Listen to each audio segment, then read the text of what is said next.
Good afternoon to you. This is World Brief at 3 and I'm Zinma Okwado.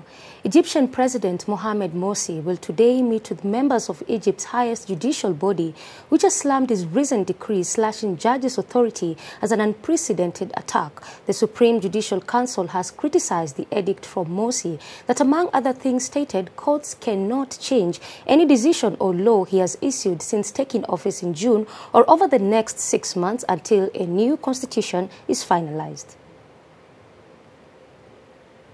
2 bombs killed at least 11 people and wounded 30 others in a church inside the military barracks in Jaji, Nigeria on Sunday.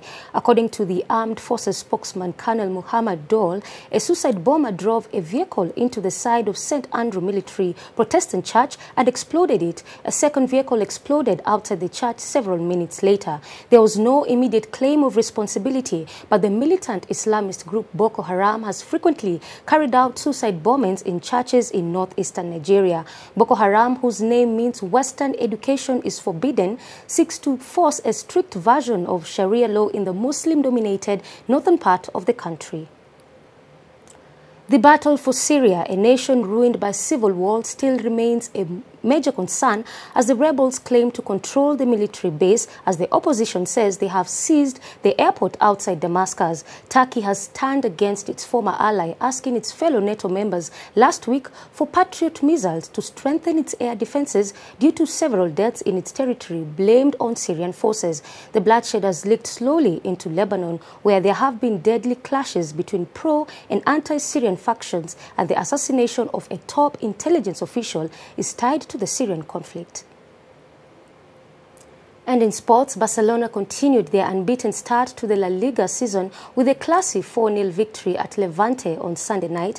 Lionel Messi hit the target twice before Andre Iniesta and Cesc Fabregas put the cherry on the icing. Meanwhile, Juventus missed the chance to move 7 points clear at the top of Serie A as they were beaten 1-0 at AC Milan. A Robinho penalty decided the game in the Rossoneri's favor. Let's now take a look at results from across Europe.